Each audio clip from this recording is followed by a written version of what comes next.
And boom, we're live. Don't steal my shit now. You come up with your own stuff if you're gonna do it. If you're gonna lead. Ah, yes, it is the sound. I am Kevin Harris. And I am Jared Seymour. We got a special episode for you tonight. Dead by Wednesday is sitting in the backstage area, getting ready to come in. Existing in Exile is going to join us in just a little bit right after them. But we're going to get the show started. Hang on.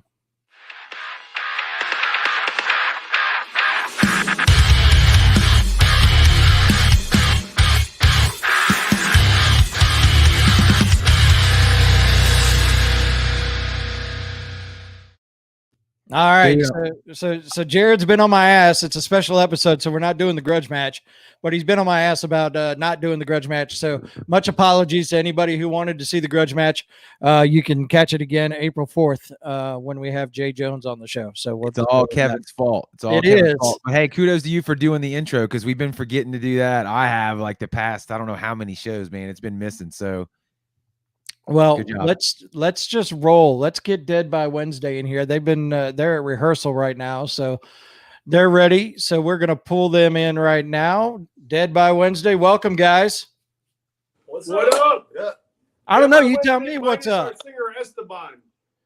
What was that? I'm sorry, I talked over you. It's Dead by Wednesday minus our fourth member and singer Esteban. Well, you know what? So we're dead by WED period. So we'll just do that. Guys, welcome to the show. Thank you for being on the show. I'm going to tell you what, somebody that we mutually know, Derek, introduced me to Opus, last month, I think is when we chatted on the phone. Oh yeah. And you were sitting on the treadmill. Oh yeah. And running on the treadmill. Yeah. I was sitting on the speed bike. There you go. So now I've got an opportunity to get you guys on the show, and I want to tell you, Jared and I have had a chance to really dig in a little bit on some of y'all's music and the stuff that you guys are playing, and you're putting out some badass shit. I just want to tell you guys that. Thank you so much, man. Yeah, we're digging it, man. But one thing I want to go into a little bit is you guys are out of Connecticut. And we're down here in Florida and Mississippi. So some of those areas you guys, unfortunately, haven't been able to reach. I know you got things going on and everything, but I'm going to tell you what. Tell us a little bit about Dead by Wednesday. First of all, you said the word, so I have to do it. MISSISSIPPI. Okay, now we can move on. There you go. He got it. Nice. I have to do that, whenever I hear the word. But so the question was what again? So tell us a little bit about Dead by Wednesday. How you guys came to be where you're at now. Just kind of the history of Dead by Wednesday to where you're at now. Last year. Yeah. We started over a decade ago. Me and this guy, the rhythm section has been the same since the beginning. Mike Modeste, the bass player, and myself, Opus on drums. We've been through different guitar players. Sometimes we had two. We've had different singers, but the rhythm section, the foundation has always been the same since the very beginning, which is a really cool thing because, if you look at the history, some of the bands that that we dig, like Van Halen and some of those bands, the rhythm section is so important. And people don't realize that it has to be, it's the core of the band. And then the icing on the cake is the guitar player and the singer. And that's what, derives the melodies and a lot of the songs that we actually write, come from that on top of the rhythm section. So the band started basically as a middle finger to the record industry, to the music industry, because I was in a rap rock band before this called Gargantua Soul in the 90s that was doing really well. And the industry sort of took it in, chewed it up, and spit it out. And then it wasn't cool anymore to do that style of music. And we were so close. And I always loved thrash metal. I grew up on it. Bands like Metallica, Megadeth, Anthrax, Slayer, all those bands. And so did Mike. And so it's ironic that years later, this guy, Dave Sharp, the guitar player, and myself, played with David Ellefson of Megadeth. And we're actually recording right now with another member of the original Megadeth band. Doing another project that I can't really talk about yet. It's top secret, but it's happening and it's awesome. But so the band started in like 2006, the first album came out on Jamie Josta of Hatebreed's album, a label called Stillborn Records.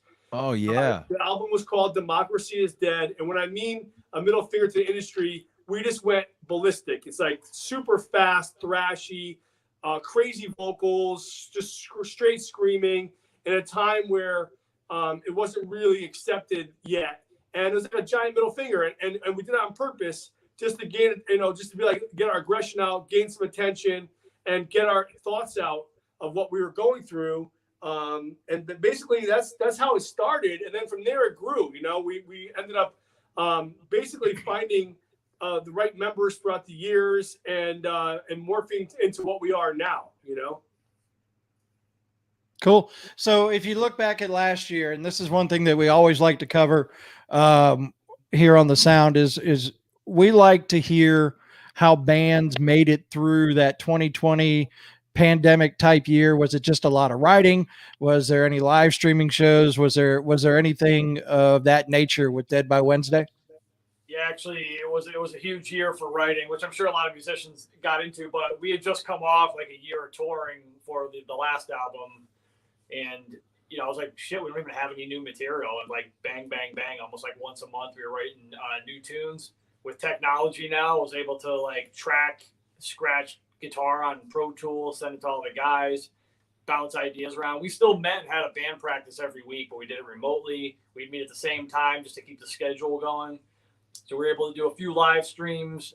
We started banging out the songs, each individually, remotely, quarantine style for the drums in the studio. And next thing you know, we had a handful of tracks. And then, things started to open up a little bit more in certain areas of the country towards the end of the year. So we were actually able to do a tour in December before things kind of locked down again. So, in review, it actually was a very successful year. A lot of good writing, a lot of creative processes between all four of us. 2 live streams. Introduced Esteban to the band. Added the extra spicy. We actually ended up landing a weird T-shirt like ad, and it made us some money too. Like we had just modeled in their shirts, and there's like normal black T-shirts, and so we were able to like make some money, and survive and record with it and stuff through being home and just like working it, doing live streams, donation style, and then doing whatever we can to make ends meet. Mike is able to record bass at his house. So I don't think he's been in the real studio once on any of these songs, and he's able to get a nasty, he's awesome. Like he was able to get his own tone and send it to us. And then our producer, Nikki Belmore, who's the drummer of Dee Snider, he mixes it for us and makes it sound dope. And then usually the master Yoda of engineering, Zeus, masters it for us, masters our stuff. He does Queensryche and Hatebreed and everyone under the sun.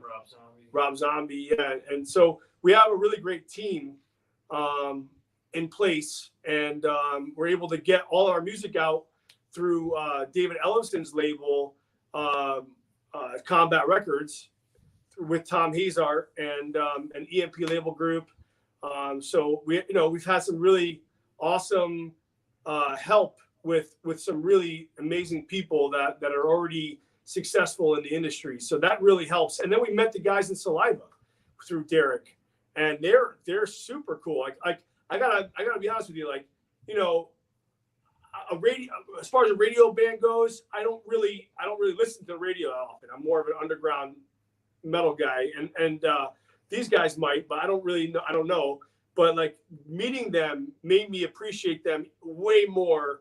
And then seeing them live too, and it's a really awesome experience. And so now I can honestly say that I love that band, and they're really cool people, and it's funny how when you meet people, like even being like younger, like I was always Metallica, and then I started playing with Ellison and realizing how amazing and hard those Megadeth songs are to play, and how much more respect I give those guys compared to back in the day, because it was always such like a weird split. You were either a Metallica fan or a Megadeth fan back in the day.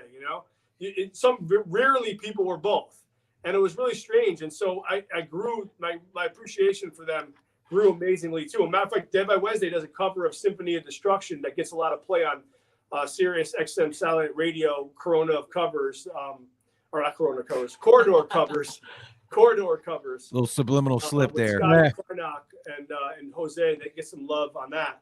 But we do an awesome version of that. Zeus actually recorded. Zeus did a version of Symphony of Destruction with us. Came out great. So that one, I honestly, I don't think I've checked out, but I'm going to because I dig a good cover song. I really do. So yeah, it's on Bandcamp, like Dave said. And also shout out to Eddie Van Halen. We did a cover of Unchained, which actually we put out probably a year plus ago. They played on the Memorial show. They played us Sirius Radio. Yeah, they played us. Oh, wow.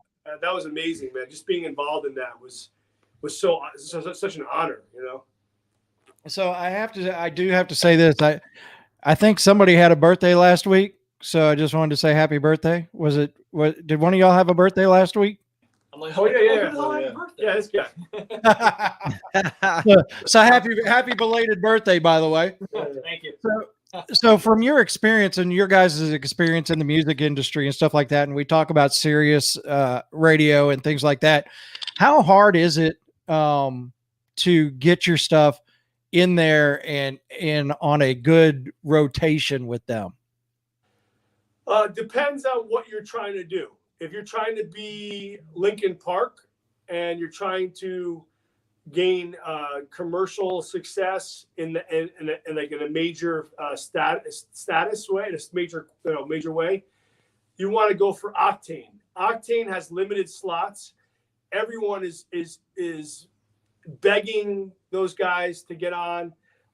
People are offering, money and they can't even accept it. They will never do that. That's like so illegal.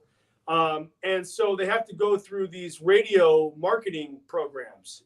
Right. Which basically you have to, I don't know if I should be talking about this industry secrets, but I don't give a fuck, honestly.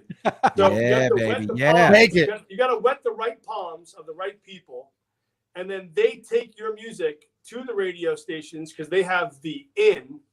And it's not about those days of DJ hearing a song and loving it and wanting to play it has been gone for a long time. The last of that was maybe early 90s. Or you can do it on the internet. You can do it on internet radio. Let's not forget. Internet radio. That's a whole different ball game. It is doing great. But what I'm saying is, as far as FM radio goes, there's really not much around. I mean, there's Jackie's show, Full Metal Jackie. She has an awesome syndicated show.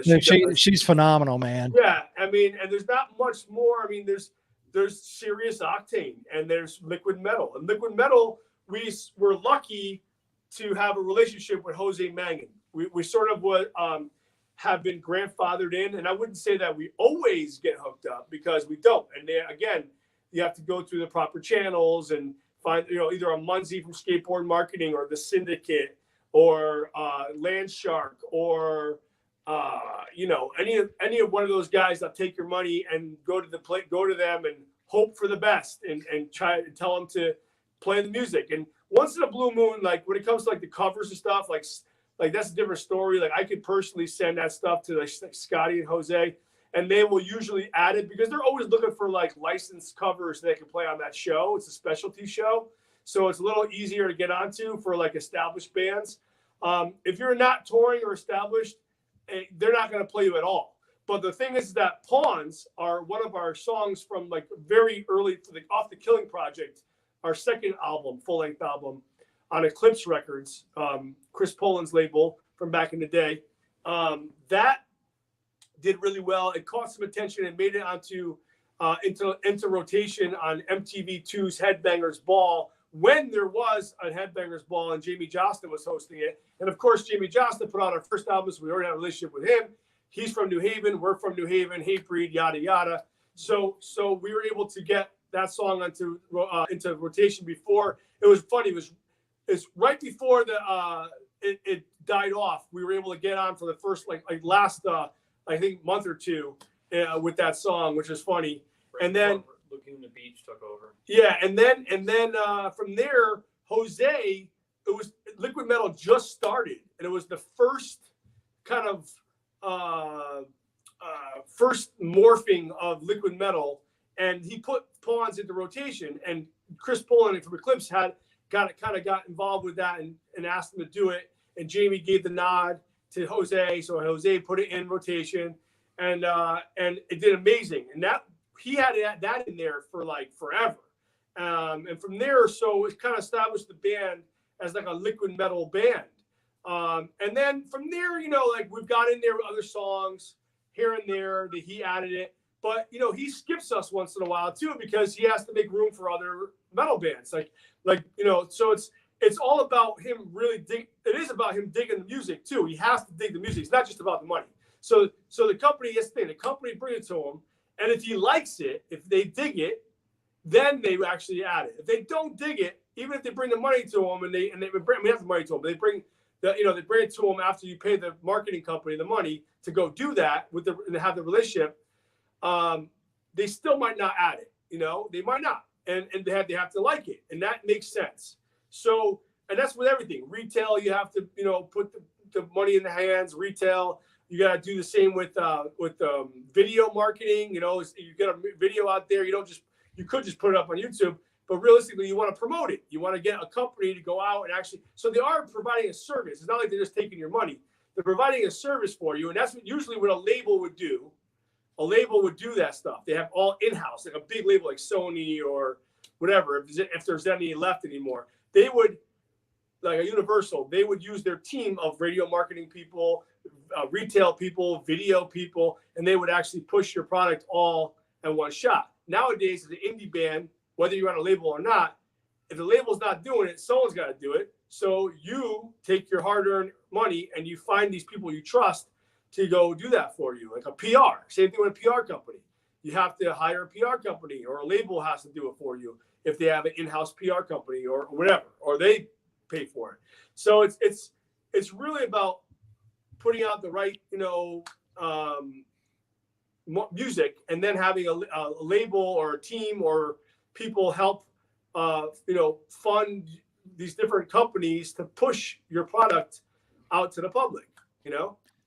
This conversation reminds me of the one that we did with Sons on Fire. They're a band that has some members in it that know the business like you do. It sounds to me like. So one of the questions that I was going to ask you, and you've answered the second part of what I was going to ask.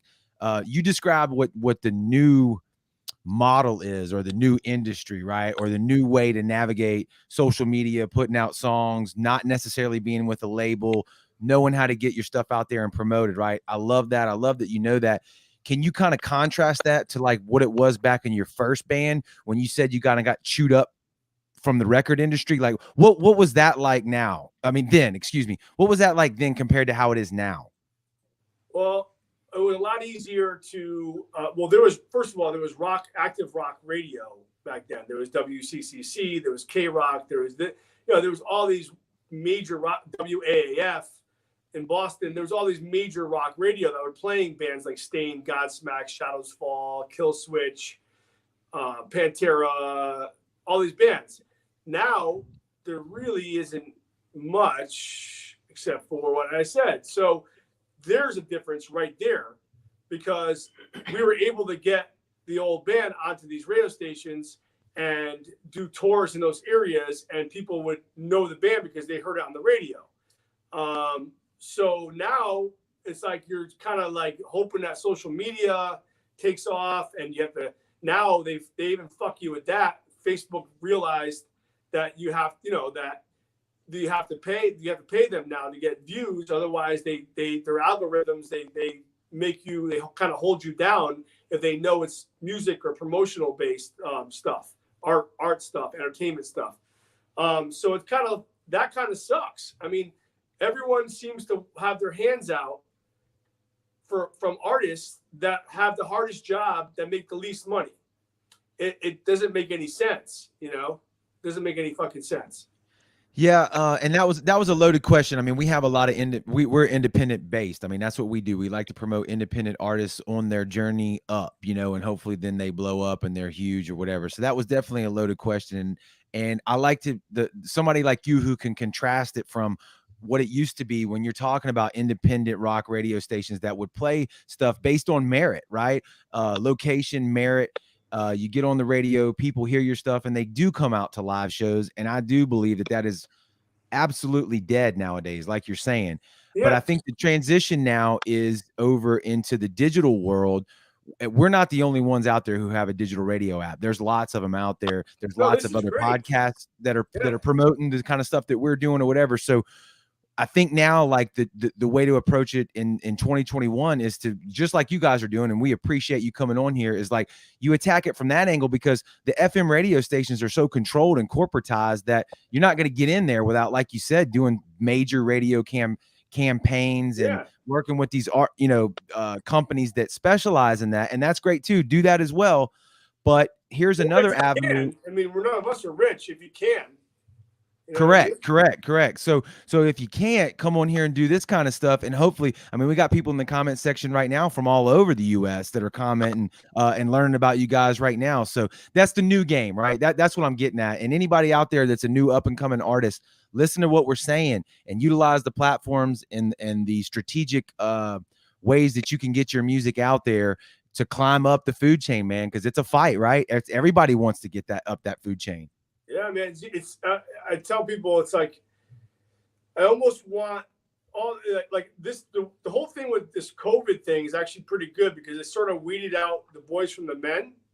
I think a lot of people that are hungry to do this and want to do this and want to see the bands are gonna come out in flocks, and they're gonna be more hardcore, more dedicated. But the ones that were on the fence already and sort of like lazy and not really kind of didn't want to do it anyway or go to the shows or any of that stuff, they have a perfect excuse now that they can fall back on.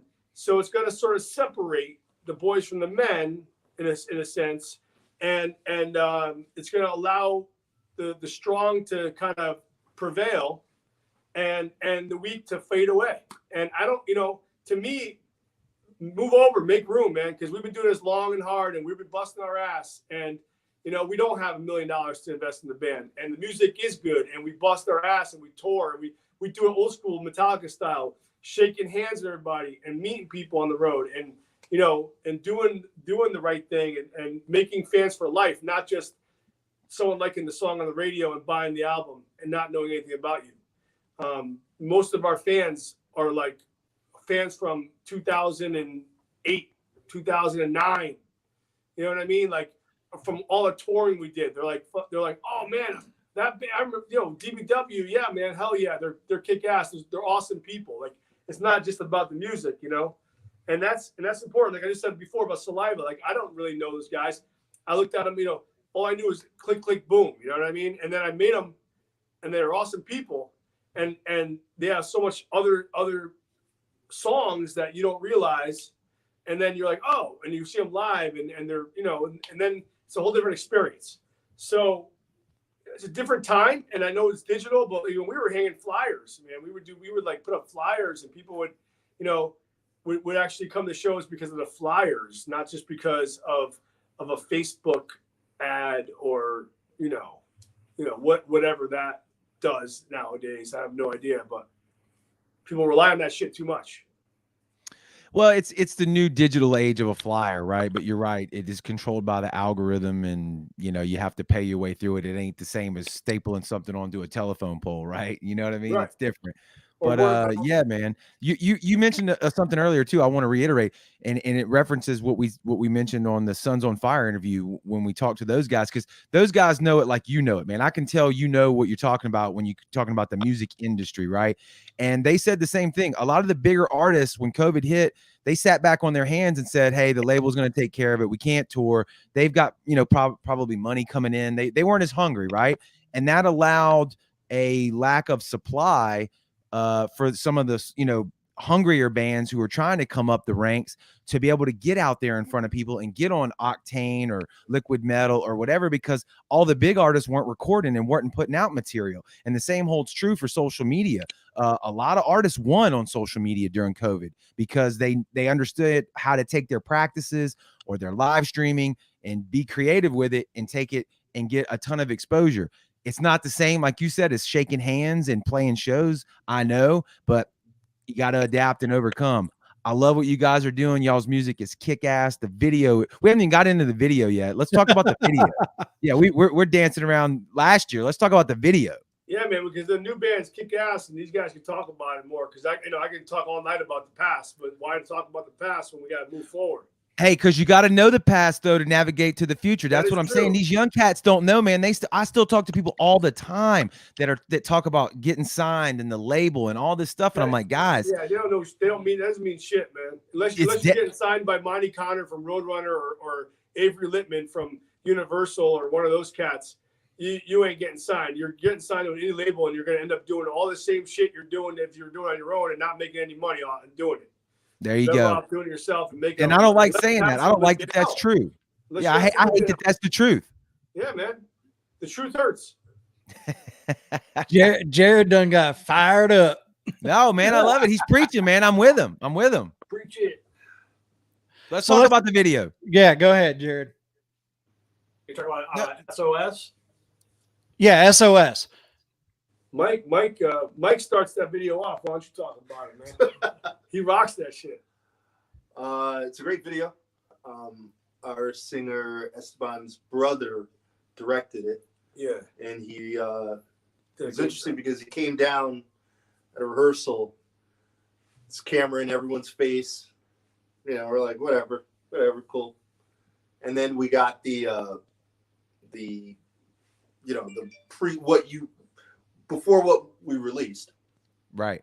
And it was amazing. It was rough draft, yeah. The rough draft was amazing. I couldn't believe it. I was really impressed. Yeah. And then what he was able to do in like an 8x10 foot rehearsal room. Amazing. Yeah. Great job. Yeah. Great video, great song.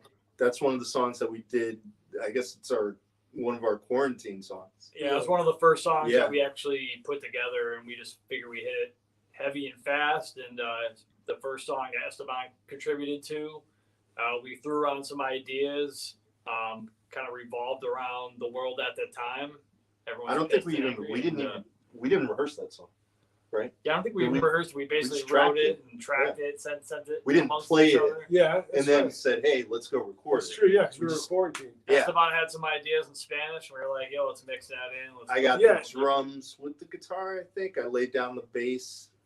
Were the vocals last? I think the vocals were last. Yeah, but they that's really, the song is really unique because it has Spanish in it, and so Steve is Puerto Rican, right? 100% Puerto Rican, yeah. And he basically wanted to introduce, there's other bands that have done it, like friends of mine who work with bands like that, like El Nino, like my buddy Mark Rizzo, he started that one of the guys who started that band, and he has a history with us here and there. He plays with us once in a while, and he's a friend of ours, and we jam together a lot and write stuff, and he's just a great dude. And but he, like, that whole style is still, there's not that many bands. And there's one band that I absolutely love who's coming back out with all the original members, and we're actually going to be doing some shows with, called Puya. I don't know if you remember that band. They're on Atlantic Records. They do that style amazing. And so we're like, you know what? And Esteban loves that band too. And I actually, work with them sometimes and help them out. Actually, not sometimes, a lot. And we just decided to kind of go a different avenue and try something different for the band. I mean, the original singers were half Puerto Rican too. So we have a very diverse band, as you can tell. I mean, just us alone in general, all of us together, it's a very unique band. And we love it. That's kind of like what sets us apart a little bit, so. Love it. No, that was the first thing that grabbed my attention, because SOS is one of the songs that we're playing on our digital station. Was the first thing that popped when I heard it. I was like, wait a second, he's singing in Spanish. I'm like, this is badass. And then the song just kept rolling, and it's turned into one of my favorite songs that we're playing right now. Right on, man. Yeah, I mean, we might dabble in that more a little bit, but But you know, we didn't set out to do it. It kind of just happened. So I never really want to like you know, even when we like recently we just wrote like a ballady type of song, but we didn't set out to write a ballad. You know, it just did. So that's the difference with our band. It's not like we didn't just try to like, oh, we're gonna do a Latin song, a Latin style song. No, it's just kind of happened. You know. Yeah, most natural way it just comes out, and that's usually the best material when you don't mean for it to be a certain way. Yes, sir. Gentlemen, tell us what the rest of 21 looks like before we wrap things up, man. Well, what can we publicly say? What we can't. well, A couple tours that we're looking to do. One at the end of the second quarter, one at the end of the third quarter. Deets are still coming in, so we'll be able to probably put something out there in the next month or so. We hope. Yeah, and I could probably I can hint it, but like I said, there's the last in June there might be something going on with Puya down south, and then in September, at the end of September, we're probably going to be opening for the David Ellefson solo thing that he does. It's called Bass Story, and then after we play, him and I, Dave Sharp and I, will jump up with David, and we'll probably end up playing a bunch of his like masterclass style show, which is him like chatting and then playing some Megadeth songs, like songs that you don't hear when Megadeth plays, and things like that.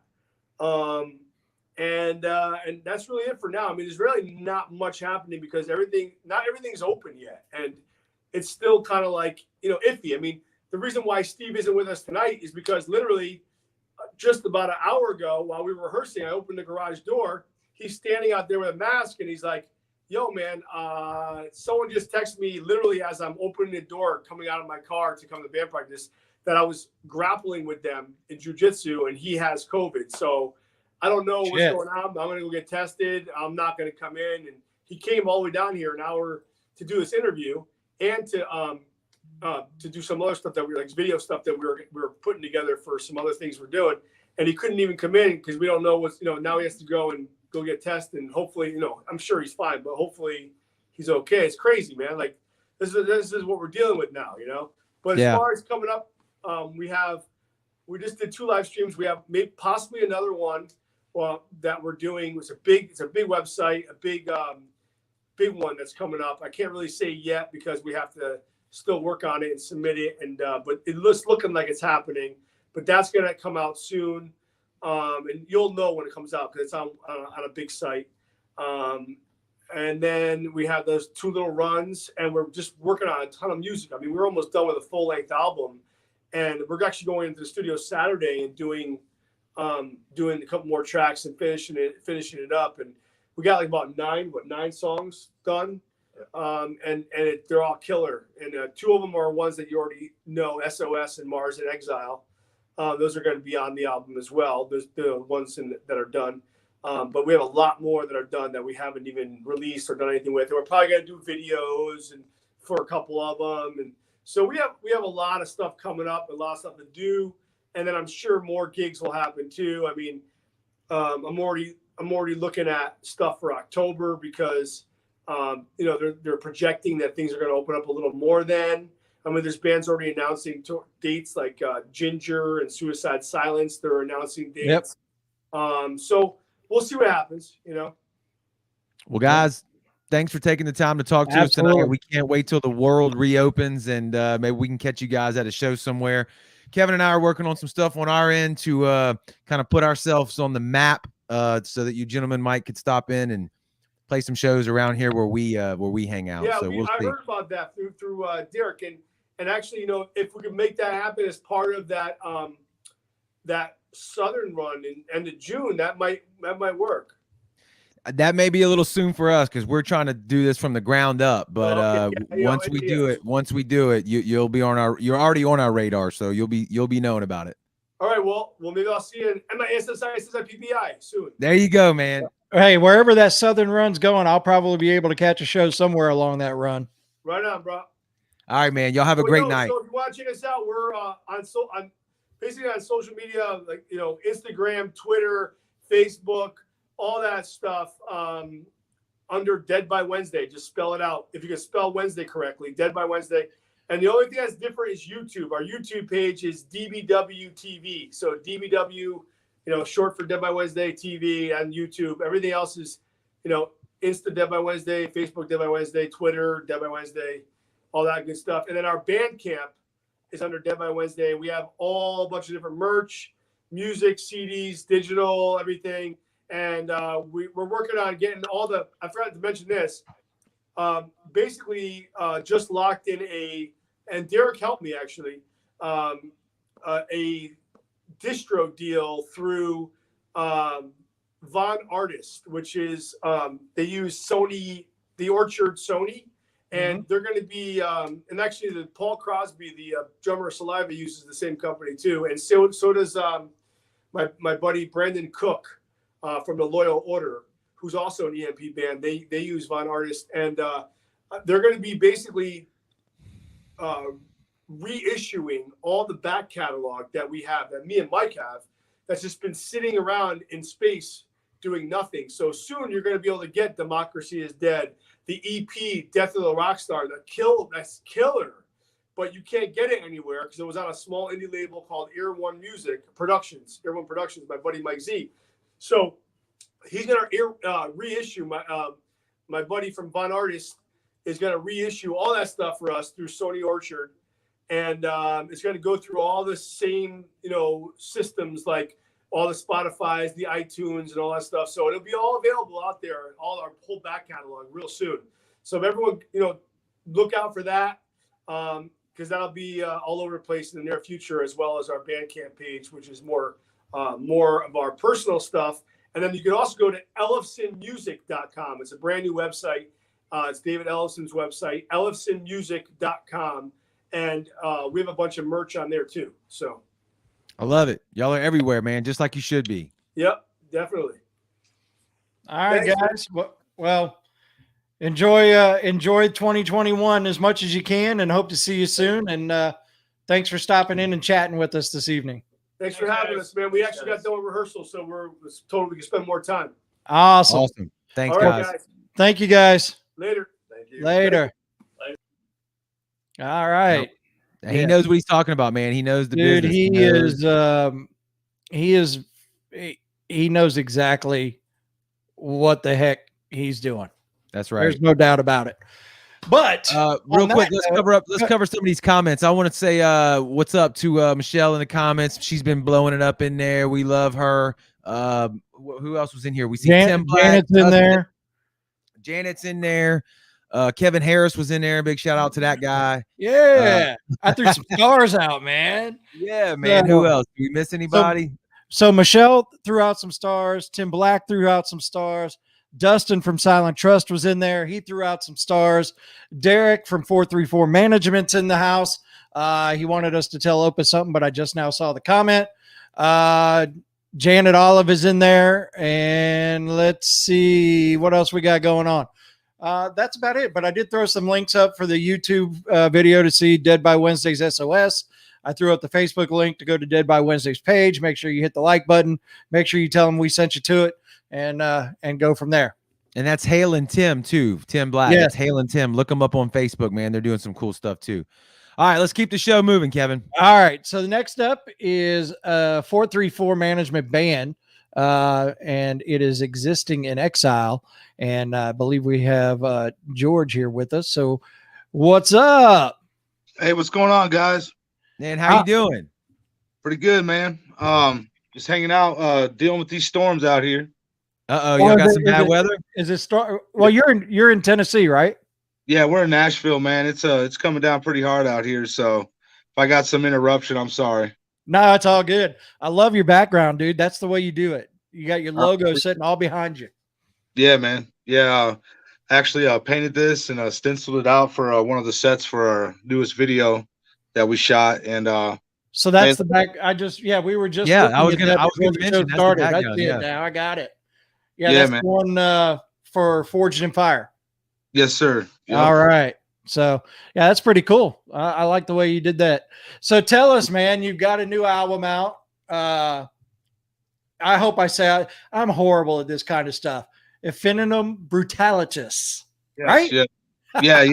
If you want to do it short, man, IB is cool, man. Just say IB. You know what I mean? That's what everybody's been doing because everybody's getting tongue twisted on it. But it was just the cool name that my guitarist came up with. We used to joke around about it, being heavy, and he'd be like, he'd say it, and we'd be like, man, it's pretty cool. And then we decided to use it, so pretty neat. That's awesome.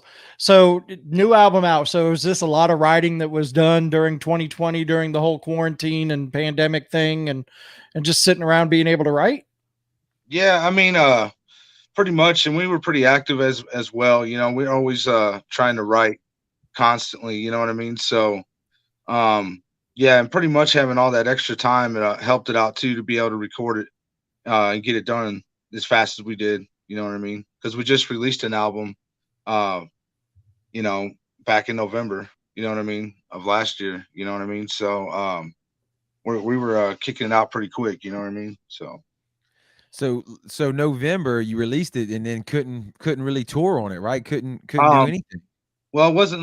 No, we just released IB. We released another album, Enter the Odyssey, back in November, and then we released IB here on March 13th. So we had all that time, yeah, all winter pretty much just to write. You know what I mean? And get this other album up, and we could barely tour for Enter the Odyssey at all. So we just decided to write another album. You know what I mean? While we had all that time, and it worked out for us because now we just got more material out there and stuff like that. So Yeah. we're talking, you're in Nashville, and of course anybody who associates music in Nashville, I mean, the first thing that pops into their head is country, but there's a lot of rock up in Nashville. Tell us about that music scene up in Nashville for the rock side of it. Man, I mean, there's a lot of rock artists out there. There's a lot of metal artists that you really couldn't imagine being out here. You know what I mean? Because it's Nashville. But once you go to like places like the End, is probably like the only spot right now that's actually playing shows like that. Where it's really underground. A lot of the places been not open anymore and shut down. You know what I mean? Like all the places we used to play, like the Rock Bar. Um, we used to play a couple other places too, man, and they all just shut down. And now it's just like the End, but everybody just plays there pretty much and exit in across the street. But I think that's for sale right now, so it's getting kind of thin with the scene. But I mean, there's a lot of bands trying to put out music and stuff, and it's pretty good once it gets open again. Hopefully, So. So what's 2021 look like for existing in Exile, like touring and things like that? Well, we're just trying to get as many shows as we can. We're doing a show in Tullahoma, Tennessee, April 17th. And it's going to be a good one with a few other bands. And we got something going on June 26th at the Warehouse in Clarksville.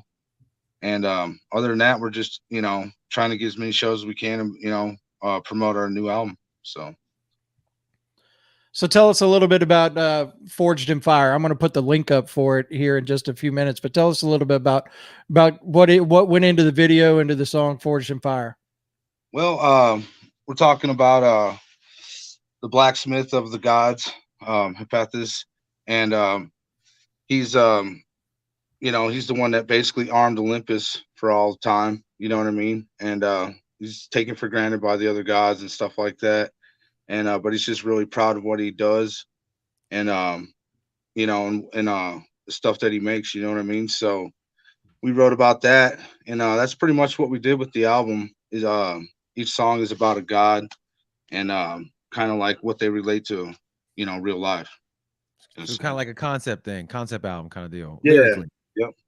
Yep. It's it all tells a story, but it's kind of vague, but it kind of relates to real life at the same time. Where's that inspiration come from? Is that from you, or who's the big what is that, Greek mythology? Yeah, I don't know, man. It was just kind of a collective thing. Everybody was just kind of Blake Bird, our guitarist, he kind of came up with the idea at the time, and everybody's like, yeah, it sounds pretty cool. It was kind of hard to just write about certain things instead of just being able to write about whatever. But it kind of focused it, where I was able to concentrate more on just, a certain thing, I guess. Because normally I just write from, from feel.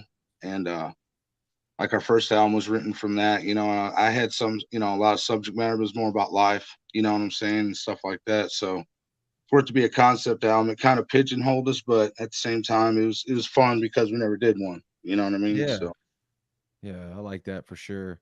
Sweet. What no, go ahead, Kevin. No, go ahead. No, I was just gonna say, are y'all doing this full time right now, or is this still, or y'all got like day jobs you're still juggling like back and forth between?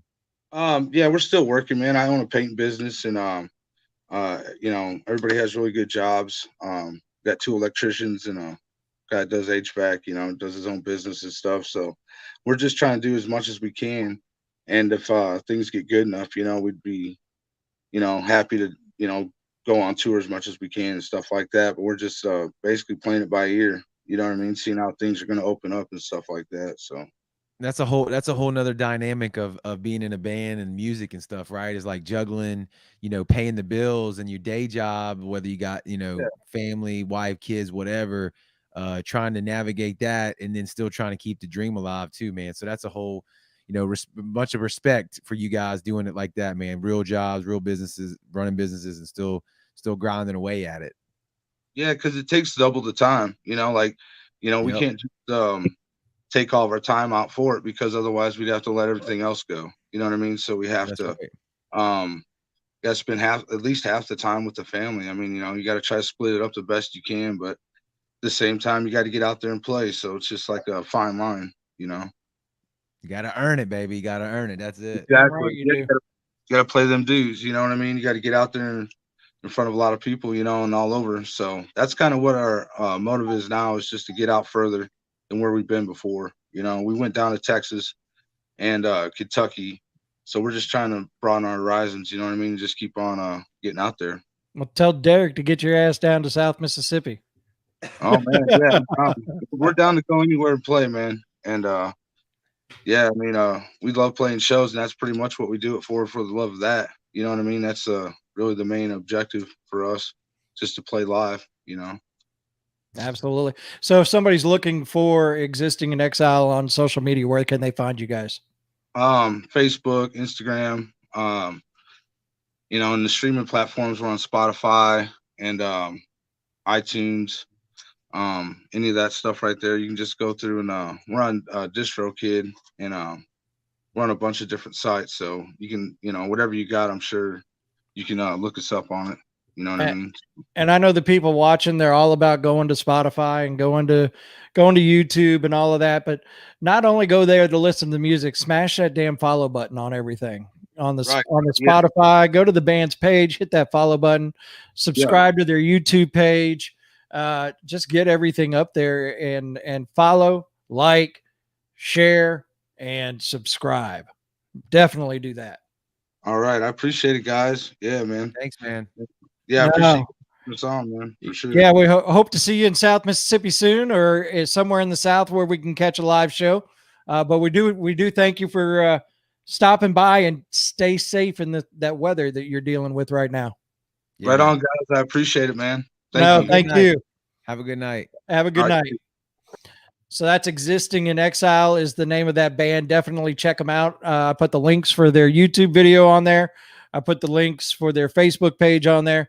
And like I said, these bands are they're grinding, man. They're grinding hard, and they're trying to come out of the pandemic and continue grinding. I've known bands that I saw certain bands just hang it up, say, you know what, we can't tour. We're not making any money. It's hard to do. So they hung it up, and these guys pushed through the pandemic. So when you go to their pages, make sure you hit those follow buttons and the likes and the subscribes and all that kind of stuff. So that's right. You said Michael it. Quell was in here in the comments a minute ago. I don't know if you saw it, Jared, but he was giving kudos to us, saying the platform's amazing, so needed for this sector of music, and it is. And a lot of people, I'm gonna tell you what. So we play a lot of stuff that could possibly end up on radio or whatever, but there's a lot of music that the heavier stuff that FM radio is never going to touch. They're just Right. not going to do it. So these guys, it's part of the whole grinding thing that we're talking about. And that's what this platform is for, to try to get them an outlet to be heard. And so Mason says, what's up? What's up, Mason? How are you? Yeah, what's up, Mason? And I want to mention too, we got here scrolling at the bottom of the screen for people that are still with us, man. If you text the word, just text the sound to area code 228-641-1648. That's the best way to stay up to date with everything that we're doing. We don't text on there a ton. We don't, because we don't want to spam your phone. I mean, we know that's your cell phone number. But what we will do is we'll give you some early access information. If we have a show coming up or an event or a special interview, we'll send it out through the text platform. Kevin and I just got some merch in stock. You can see the hat here. Look right here. Yep. The Sound 228 Flex Fit hats. We've been known to throw out some discount codes into the to the text platform or the email list as well. So if you want to be down with everything we're doing, stay up to date with the new music, join our text platform. I was actually just sitting here trying to find it. I know I did it. I don't know where I put them. I was going to try to show the shirt, and I had a picture of the shirt somewhere, and I don't know where it's at. Oh, there we go. Hold on. I got you. Here we go. You ready? Yep. So the shirts are available on our website at thesound228.com. There they are. We are New Rock, baby. Yeah. And so you can get those. We've also got tank tops on there. More hats are on the way. We're waiting on them to come in. We got candles. We got beanies. Yep. We got it all. And if you're not already following us on the socials, and we got pop sockets coming. That's right. Kevin's super stoked about those. We are at the Sound 228. So look us up on all the stuff, man. Facebook, Instagram. And if YouTube, you're watching, make sure you put in the comments !notify. It'll notify you every time we go live.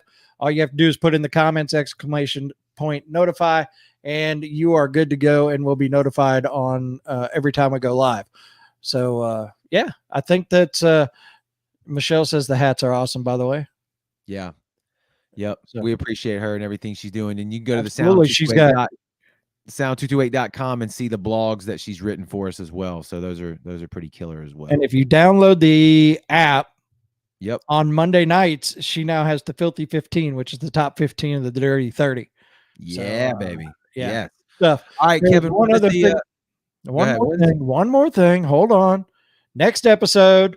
That's what I was gonna ask, man. You totally ruined it, man. We were vibing right there. April 4th, Jay Jones, who's going to be playing part of the playing April 24th with Saliva and Flaw and Framing Hanley, and who else we got playing that show? Finger Trick's going to be playing that show. Silent Trust is going to be playing that show, and that's up in Hattiesburg. Huh? Did you say Sons of Texas?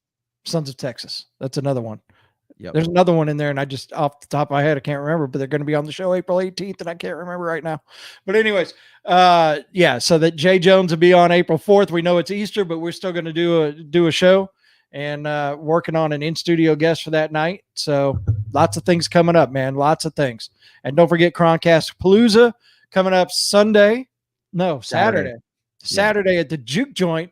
Over with our good friends at the Juke Joint in Ocean Springs. And you can check out, let's see if I can do this without seeing the poster. Oh, wait. Poster's right here. Dark Horizon, Falls from Grace, Jared's band. Go ahead, smile, take the props. Jared's band. Party at the Moon Tower, Northern Lights Suplex. Hissing fucking Fetus. It's actually just Hissing Fetus. The best name ever. Hissing Fetus and X Bastards. I'll be hosting the event, and it'll be a good time. We're going to be, I just got my money shooter in the mail today, so we'll be shooting $1 bills from the stage. Nice. And having a good time. Yeah, it was Phil's idea, so we ran with it. I love it, man. I love it. That's it. All right. Well, thanks everybody for tuning in. We will see y'all on the next one. Peace.